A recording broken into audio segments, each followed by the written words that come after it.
बिहार विकास और विनाश दो ही जगह लड़ाई है। व्यक्तिगत झगड़ा मेरा नहीं है, किसी से नहीं है झगड़ा, लेकिन राजनीतिक लड़ाई तो होती है। शराबबंदी को उन्होंने लागू किया, ये मैं जीवन में उनके नीतीश जी का सबसे बड़ा फैसला मानता हूं। मैं तो 100% इसका विरोधी हूं। ये गलत है, सही है, ये जनता को तय करने दी। नीतीश कुमार के नेतृत्व में काम कर रहे हैं और आगे भी उनके नेतृत्व में काम करना, इसमें कोई भ्रम नहीं है। भ्रम हो तब तो चर्चा करें। यहाँ 11% पलायन था, आज की तारीख में 2% है। भारत में रहने वाले लोगों को मैं राम का वंशज मानता हूँ। हम हिंदू मुस्लिम नहीं करते, दूसरे लोग हमको दिखाकर डराते हैं, हम लोग तो सबके साथ खड़े हैं। हमसे जुड़ने के लिए आपका बहुत बहुत धन्यवाद। हरे जी नमस्कार। आपको दोबारा देखकर बहुत बहुत अच्छा लगा। पिछली बार भी आपके साथ हमारा एक बहुत उपयोगी साक्षात्कार हुआ था और मुझे पता है कि आप अब कितने व्यस्त हैं। लेकिन एक बात जो लोग कह रहे हैं, जब हम उनसे बात कर रहे हैं या वे कह रहे हैं कि उन्हें बीजेपी के प्रमुख पद से क्यों हटाया गया, लोग कह रहे हैं कि वह एक गलती थी और आपके साथ अन्याय था। लेकिन वे ये भी कह रहे हैं कि ये एक गलती थी क्योंकि चुनाव के समय अगर बीजेपी आप में विश्वास नहीं दिखाती है तो मतदाता आप में विश्वास क्यों रखें। तो क्या यह अन्याय था, क्या यह दुखदाई था और क्या ये एक गलती थी? नहीं, आप समझिए, मैं सरकार के उप मुख्यमंत्री के तौर पर काम कर रहा हूं और मैं अध्यक्ष पद से आज से 1.5 साल पहले हट गया। ये जुलाई 2024 में ही मैं अध्यक्ष पद से हट गया था, क्योंकि हमारे यहाँ 2 पद पर बैठे रहने का कोई नियम नहीं है। लेकिन क्योंकि संगठन और सरकार 2 अलग क्षेत्र थे और हमारे यहाँ परिणाम देना महत्वपूर्ण था। सरकार में वित्त मंत्री की हैसियत से काम करना था, तो सरकार के तौर पर बीजेपी और सरकार दोनों के एजेंडा को भी नीतीश जी के साथ साझा करना था। नीतीश जी परिणाम देने के लिए जाने जाते हैं क्योंकि लंबे समय से बिहार के मुख्यमंत्री हैं, लेकिन नीतीश कुमार जी की ताकत है कि वह जमीनी स्तर पर परिणाम देते हैं। यदि करोड़ों लोगों को सुविधा देने का काम किसी मुख्यमंत्री ने बिहार में किया है तो वह नीतीश कुमार जी ने किया है। इसलिए सरकार का दायित्व ज्यादा बड़ा था, तो सरकार के साथ मैं आया। सरकार में क्योंकि उप मुख्यमंत्री और अध्यक्ष दोनों मैं लोकसभा चुनाव के समय था, बिहार में अच्छे परिणाम हुए। लगभग 70%, 75% से अधिक सीटें हमको यहाँ जिताई बिहार की जनता ने। तो स्वाभाविक है सरकार के लिए मैं काम कर रहा था। नए संगठन में हमारे अध्यक्ष दिलीप जायसवाल जी को दायित्व दिया गया।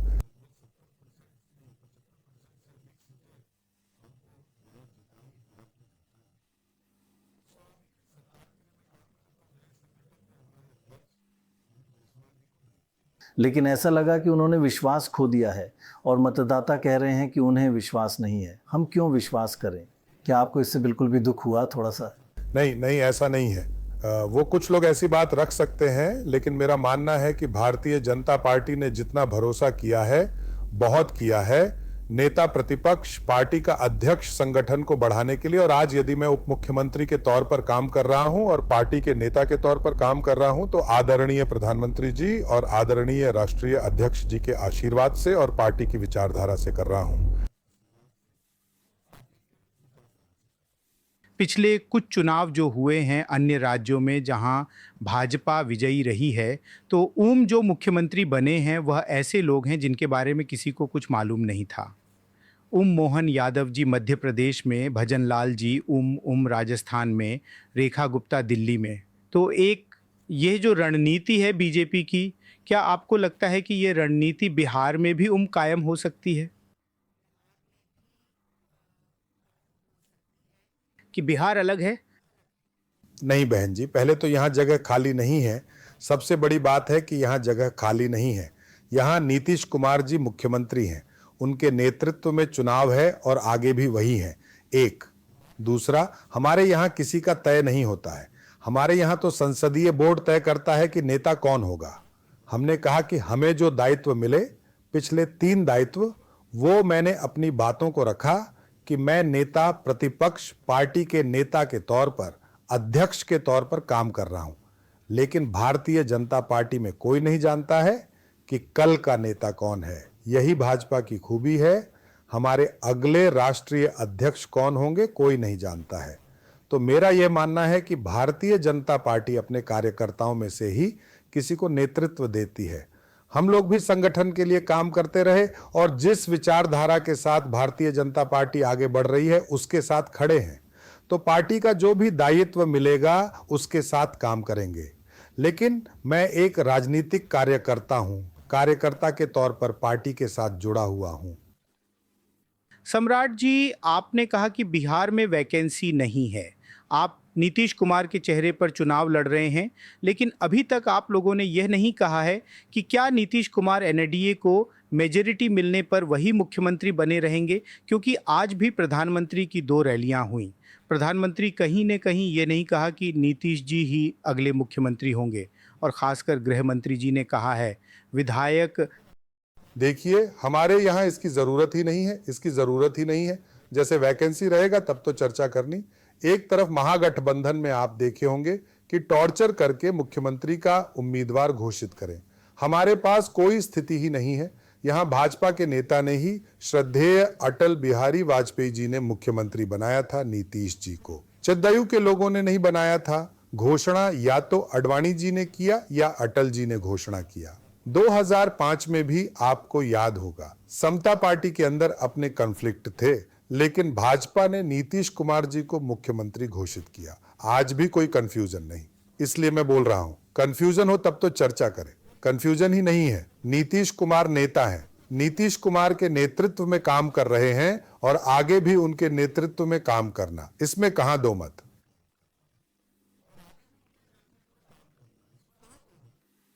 मतलब आपके कहने का मतलब ये है कि नीतीश कुमार का फिर से अगर उनके विधायकों की संख्या कम भी हुई तो मुख्यमंत्री वही रहेंगे। भाई, हम तो कहे कि लालू जी को बीजेपी ने मुख्यमंत्री बनाया 90 में, लेकिन 6 महीने के बाद उन्होंने भारतीय जनता पार्टी को ही तोड़ दिया। आज भी मेरा स्पष्ट मानना है कि भारतीय जनता पार्टी स्पष्ट मानती है कि नीतीश जी बिहार के विकास के लिए बहुत जरूरी है, बिहार के समृद्धि के लिए जरूरी है, इसलिए नीतीश कुमार का नेतृत्व जरूरी है। उनकी बात को ही आगे बढ़ाते हुए, अगर वे आपसे मुख्यमंत्री बनने के लिए कहते हैं तो क्या आप इसे स्वीकार करेंगे या नहीं? नहीं, ये तो पार्टी आपसे पूछती है। मैं व्यक्ति हूं। पार्टी के सिस्टम पार्टी तय करती है और पार्टी मैंडेट के हिसाब से पार्टी को तय करना है।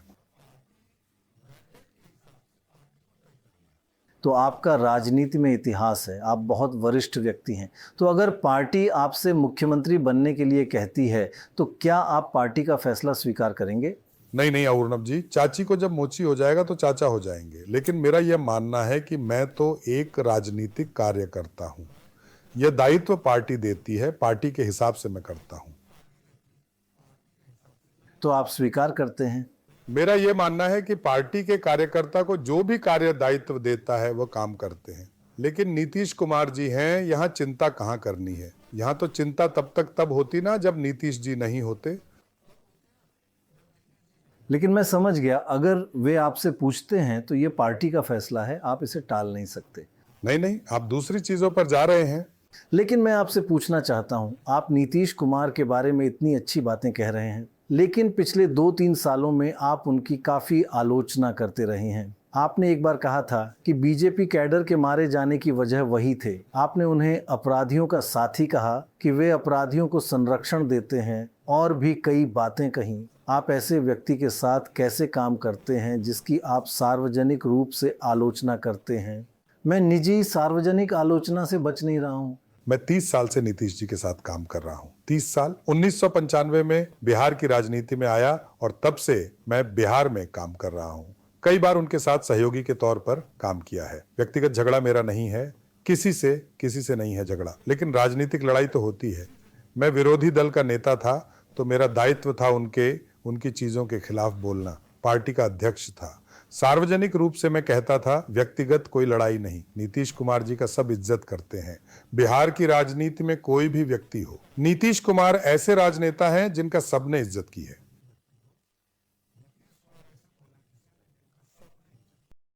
लेकिन क्या आप अब भी उनके इन पहलुओं के आलोचक हैं कि वह जनता में कुछ लोगों को खुश करते हैं कि उन्होंने आपके एक कैडर की हत्या की, कि उन्होंने अपराधियों के साथ काम किया? ये सार्वजनिक बयान है। क्या आप अब भी उन पर विश्वास करते हैं या आप उन्हें वापस लेते हैं? मैंने यह नहीं कहा है, मैंने यह कभी नहीं कहा नीतीश कुमार जी सुशासन के प्रतीक हैं। ये मैंने कहा, नीतीश कुमार जी कभी अपराधी के साथ नहीं जा सकते, वह कभी किसी के लिए फोन तक नहीं कर सकते। यह मैं कह रहा हूं। नीतीश कुमार जी के शासनकाल में कोई भी अपराधी हो, उस सबको जेल जाना पड़ा है। न्यायालय ने जमानत दी हो तो दी हो, लेकिन नीतीश कुमार जी ने सबको जेल के अंदर डालने का काम किया।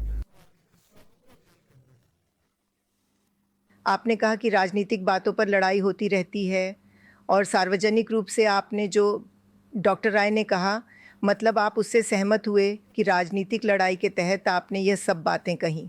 तो चुनाव के बाद क्या नेतृत्व की भी राजनीतिक लड़ाई होगी? तो उसके लिए भी आप कह सकते हैं कुछ और कहेंगे, ये तो हमारी राजनीतिक लड़ाई है। ये एक चीज समझिए, सत्ता का संघर्ष, गठबंधन। मैंने शुरू में कहा कि नीतीश कुमार जी गठबंधन की बुनियादी जरूरत है। नीतीश कुमार जी गठबंधन की सरकार चलाने के माहिर हैं और लगातार 1996 से लेकर 2025 तक एनडीए, इसमें लगभग आपको 25 साल से अधिक एक साथ रहा है और यह लगातार यहां बिहार के विकास के लिए जरूरी है, बिहार के लिए सामाजिक न्याय के लिए जरूरी है, बिहार की समृद्धि के लिए जरूरी है। इसलिए हम नीतीश कुमार जी के साथ जाते हैं। विचारधारा अलग है, उनकी पार्टी अलग है, व्यक्ति अलग है, लेकिन क्योंकि बिहार की आवश्यकता नीतीश कुमार है, भारतीय जनता पार्टी उनके साथ है।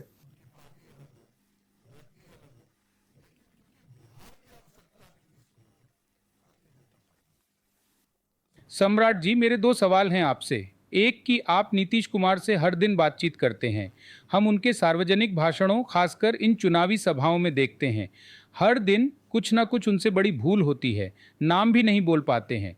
तो उनकी जो स्वास्थ्य की स्थिति है, जो सार्वजनिक उपस्थिति में है, वह आप लोगों के लिए कितनी चिंता का विषय है? दूसरा, आपने कहा कि नीतीश कुमार अपराधियों को नहीं बचाते हैं, लेकिन हमने देखा है कि आपके एनडीए के शासनकाल में आनंद मोहन सिंह, जो सर्वोच्च न्यायालय द्वारा दोषी ठहराए गए थे, उनको जेल से रिहा करने के लिए नए कानून का प्रावधान किया गया।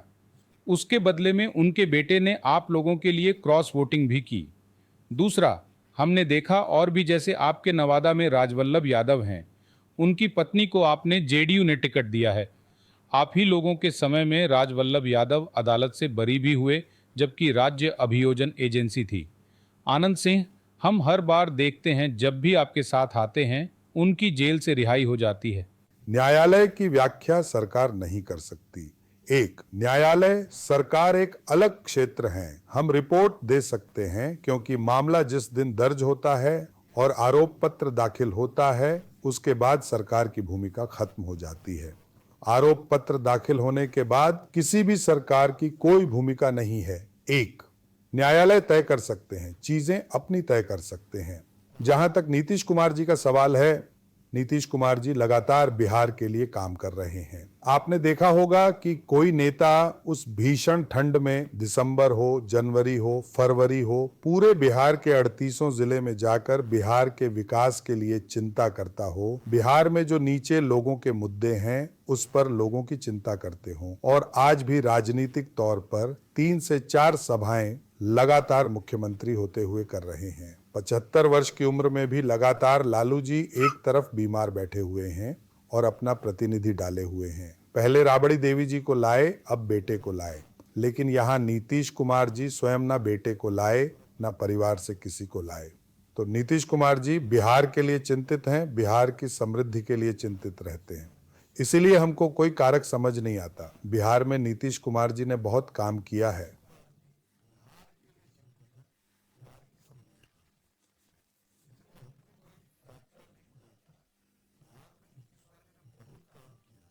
नाम भूल जाने पर? नहीं, नाम तो आप और हम भी भूल जाएंगे, वह कोई मुद्दा नहीं है, लेकिन मेरा यह मानना है कि नीतीश कुमार जी बिहार चलाने के लिए सक्षम हैं। मैंने पूछा था, बिहार की राजनीति में कुछ भी हो सकता है, हम देख सकते हैं, लेकिन एक बात लोग ईमानदारी से कह रहे हैं, जहां भी हम जाते हैं वे कह रहे हैं कि यही सीमा है। आप इतने लंबे समय से सत्ता में हैं, चुनाव से 3 महीने पहले आप कह रहे हैं कि महिलाओं के लिए 10,000 रुपये, सरकार द्वारा जो धनराशि आप इस्तेमाल कर रहे हैं वह खरीदारी के लिए खर्च की जा रही है, यही लोग कह रहे हैं। आपने इसे पहले क्यों नहीं किया? ये तो बहुत साफ है, थोड़ा पेशेवर होना चाहिए। अर्नब जी, ये देखिए, ये बिहार में जीविका दीदी, ये 2006-07 में विश्व बैंक से कर्ज लेकर शुरू किया गया। और बिहार में जो बच्चियां थीं उस समय, जो 10 साल से 15 साल की उम्र में बेटियां थीं, बहनें थीं, उनको नीतीश जी ने कहा तुम पोशाक लो, क्योंकि लड़कियां बाहर नहीं निकलती थीं। साइकिल दी गई, उनको घर से निकाला गया, मैट्रिक पास कराया गया, 10,000 रुपये दिए गए। इंटरमीडिएट किया तो उसको 15,000 रुपये दिए, स्नातक किया तो उसको 25,000 रुपये दिए। तो ये पूरी श्रृंखला है। जिस बेटी को घर से बाहर निकाला, अब उसको लखपति दीदी बनाने का काम शुरू हुआ। 1,21,00,000 परिवार। और ये बात सही है कि जब जनता के बीच में संवाद हुए, महिला संवाद हुआ, 1,70,00,000 महिलाओं से संवाद किए गए, तो उसमें 3 बड़े कारक आए। एक आया कि पेंशन की राशि बढ़नी चाहिए, जो हमारे वृद्ध जन हैं, विधवा बहनें हैं, दिव्यांगजन हैं। नीतीश जी ने 200 से 400 किया था, 400 से इसको बढ़ाना चाहिए, उसको बढ़ाया गया, 1100 किया गया। दूसरा कहा गया कि बिजली का बिल लगभग 1,000 रुपया हमको हर महीने देना पड़ता है। और मुझे बताते हुए खुशी हो रही है कि लगभग 16,000 करोड़ रुपया पहले से बिहार में सब्सिडी के तौर पर हम देते थे। लेकिन बिहार की जनता जानती नहीं थी कि सब्सिडी नीतीश जी दे रहे हैं। हमने उसमें और 5,000 करोड़ रुपया और जोड़ा। आज बिहार के 1,90,00,000 जो घरेलू परिवार हैं, सबको 125 यूनिट 100% सब्सिडी दी जा रही है। आज उसमें से 1,70,00,000 ऐसे हैं जिनके बिजली बिल लगभग शून्य आ रहे हैं, क्योंकि वो 125 यूनिट से ज्यादा खर्चा नहीं करते हैं। तीसरा जो कारक था महिलाओं का, कि हमको रोजगार करने के लिए सूद अधिक देना पड़ता है। जो बहनें बैंकों से कर्ज लेती थीं, उसको 12%, 10%, 11% बैंकों से सूद देना पड़ता था। उन लोगों का विशेष आग्रह था कि सूद की राशि घटाई जाए और हमको व्यापार करने के लिए सहयोग किया जाए। तो जिस बेटी को, जो आज मां बन चुकी, जो साइकिल चला रही थी, पोशाक ली थी, जिसने मैट्रिक, इंटरमीडिएट, स्नातक किया, वो आज मां बन चुकी। वो 30 से 40 साल की उम्र की बेटी है। तो उसको एक तरह से नीतीश कुमार की सरकार ने 2,10,000 रुपए देने का निर्णय लिया, और आगे वो उद्योग में आ सके, लखपति दीदी बन सके, क्योंकि प्रधानमंत्री जी ने कहा लखपति दीदी बनाओ। इस काम का अभियान शुरू किया और पहली किस्त दी गई। आज लगभग 1,41,00,000 महिलाओं को सीधे उनके खाते में दिया गया है, क्योंकि इस देश में तो ऐसी व्यवस्था थी कि 100 रुपए दिल्ली से चलते थे और 15 रुपए पहुंचते थे। यहाँ 100 के 100 रुपए पहुंच रहे हैं। 10,000 दिया गया, घर में पहुंच गया। और अब हम लोगों का आग्रह है कि आज हम लखपति बना रहे हैं, अगले 10 वर्षों में वो परिवार करोड़पति बने, अपने परिवार को आगे बढ़ाने का।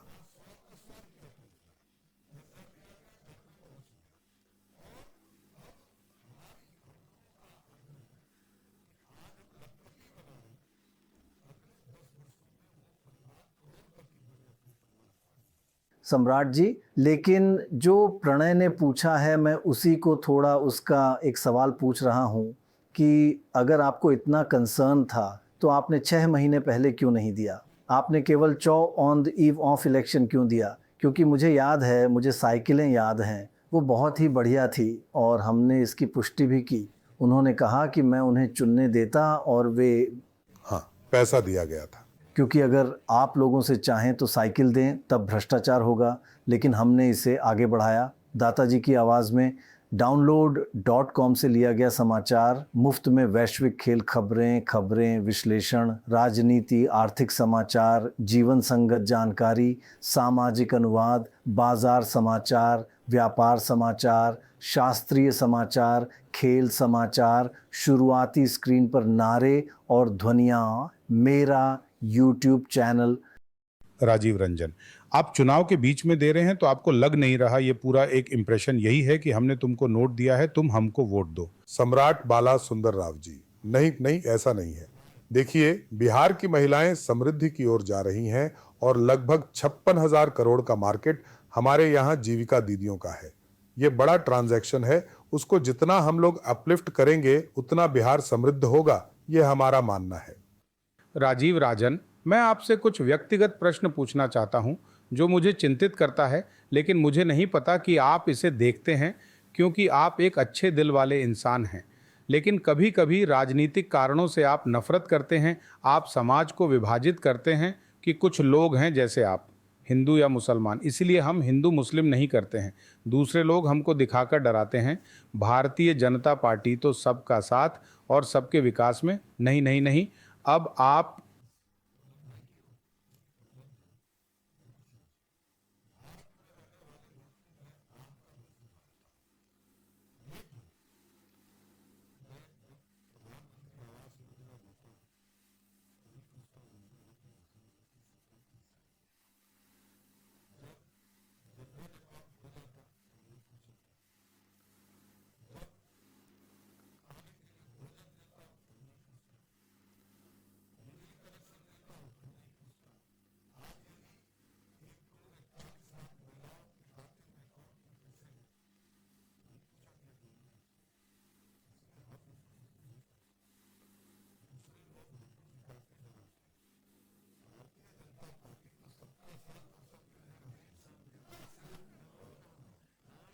ठीक है, मैं आपसे पूछता हूं, हर मुस्लिम बिहारी है जैसे आप हैं, सही?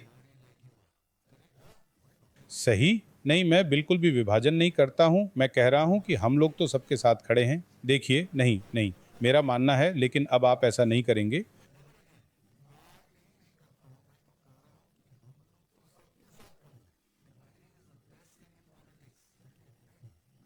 मैं करता ही नहीं हूं। मेरा स्पष्ट मानना है कि बिहार की समृद्धि के लिए सबकी जरूरत है, और जिसने इस भारत को बनाया है, भारत में जो जन्मे हैं, भारत का नागरिक है, उससे हम कैसे डिफर कर सकते हैं? कर ही नहीं सकते। आपका जो गठबंधन है उसमें एक और बच्चा बहुत तेजी से आगे बढ़ गया है, उसका नाम है चिराग पासवान। है 5 सीटें मिल गई लोकसभा में, तो इतनी सीटें उसने इस असेंबली इलेक्शन में उसको टिकट दे दिए गए। तो आपको क्या लगता है कि आगे चलकर अगर ये इस चुनाव में कामयाब हो गया, और आप तो चाहेंगे कामयाब हो जाए ताकि आपकी सरकार वापस आ जाए, तो आगे चलकर क्या टेंशन हो सकते हैं?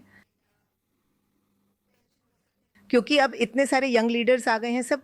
नहीं नहीं, कहीं कोई इशू ही नहीं है। देखिए, राजनीति समय और वक्त कराता है।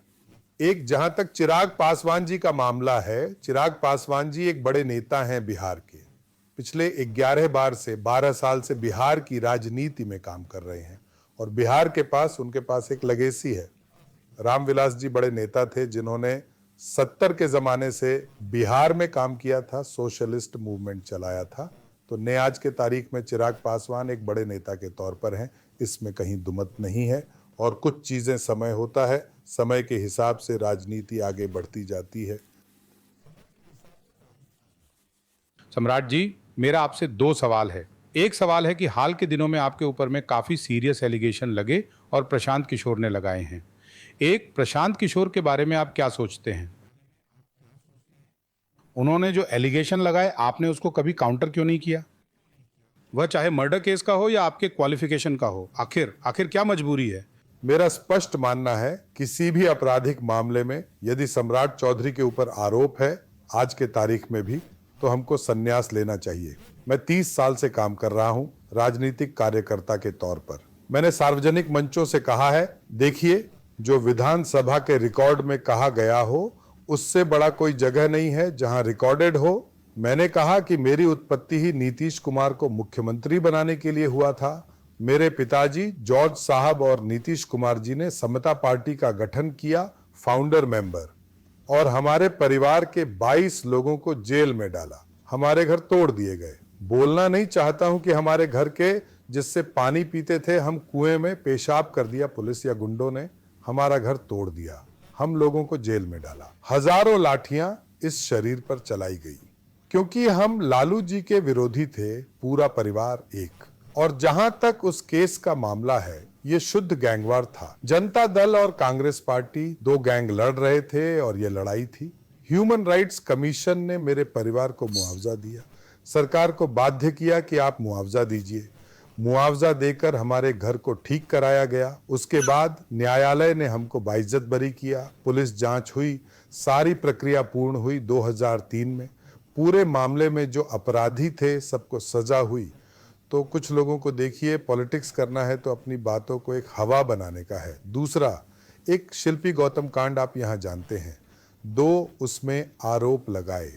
एक आइसक्रीम वाले का नाम राकेश मस्करा था, उसकी चर्चा हुई। अब पता नहीं कहाँ कहाँ से, मैं तो यही, इन लोगों ने कहा कि हम चैलेंज करेंगे, मैंने नॉमिनेशन किया, जनता के बीच में गया, जनता के सामने नॉमिनेशन करके आया, कोई गया भी नहीं है, करूं क्या?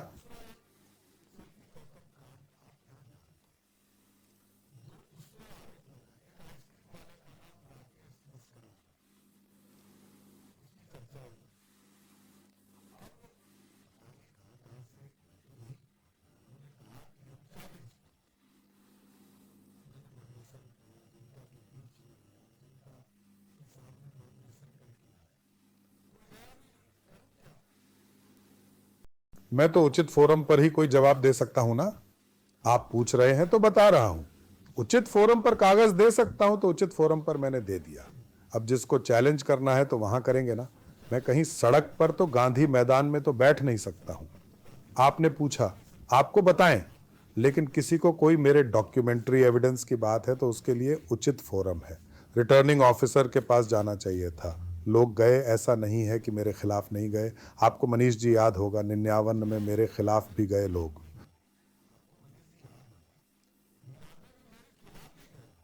पीके सिन्हा गवर्नर साहब के पास गए, इलेक्शन कमिश्नर के पास गए। 2000 में मैं चुनाव जीत कर आया तो मेरे खिलाफ कोर्ट गए, लोअर कोर्ट लड़ा, हाई कोर्ट लड़ा, सुप्रीम कोर्ट लड़ा। 2003 में ऑर्डर आए, न्यायालय का आदेश है, न्यायालय के आदेश पर चलता हूं। इसलिए मैंने कहा कि न्यायालय ने सारी चीजें तय की हैं, इसमें ना मेरा रोल है ना आपका रोल है। अब है क्या कि अब मैं किसको क्या बताऊं। मैं पॉलिटिकली बोल सकता हूं, एविडेंस तो किसी उचित फोरम पर ही दे सकता हूं। आखिरी रैपिड फायर, मैं आपसे 5 सवाल पूछूंगा, बस एक वाक्य में जवाब। अगर आप सरकार बनाते हैं तो आप पहली चीज क्या करेंगे? एक बार जब आप सरकार बना लेते हैं, पहली चीज। नीतीश जी के नेतृत्व में बिहार में नौजवानों का जो बिहार से बाहर गए हैं उनको चिन्हित करके बिहार में उनके रोजगार, उनकी व्यवस्था करना। माइग्रेशन जो बचे हुए लोग हैं, यहाँ 11% माइग्रेशन था, आज के तारीख में 2% है। क्या आप शराबबंदी जारी रखने के पक्ष में हैं या विपक्ष में?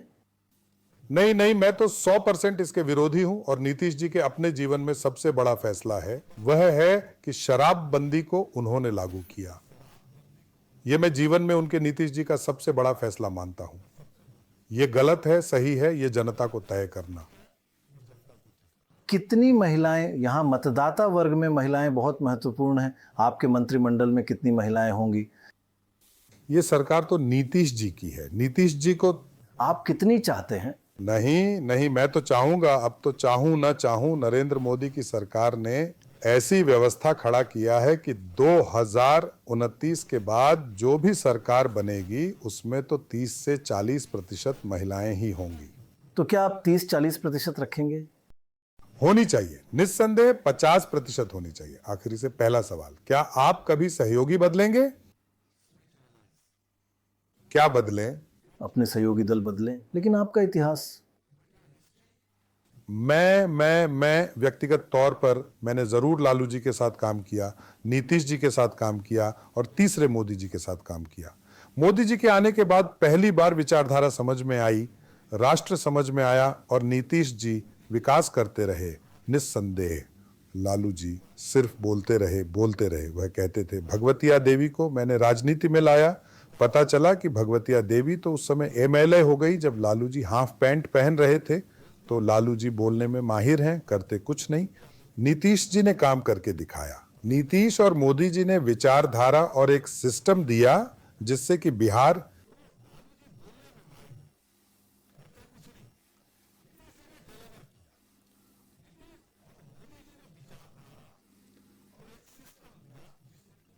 आप फिर कभी नहीं बदलेंगे?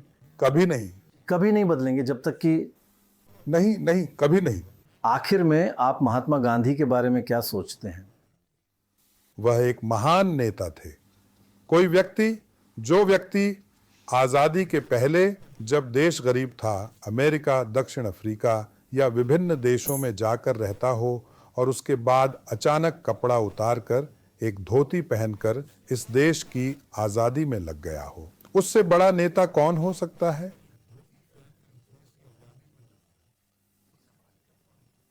दुनिया के महानतम लोगों में से एक। वह एकदम जिसने दुनिया में आज़ादी का भूख सिखाया, भूख दिया और भारत में सिर्फ अहिंसा से देश को आज़ादी दिलाई, इससे बड़ा कुछ नहीं हो सकता, कोई लड़ाई नहीं।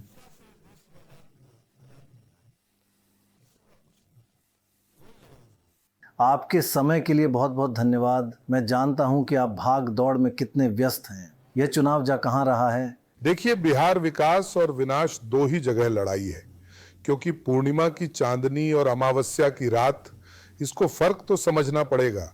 यदि बिहार की जनता और बिहार के नौजवान अपने माता से, पिता से, अपने बुजुर्ग से पूछेंगे कि बिहार कहाँ था और क्या है, तो बिहार में एनडीए को 200 पार होगा।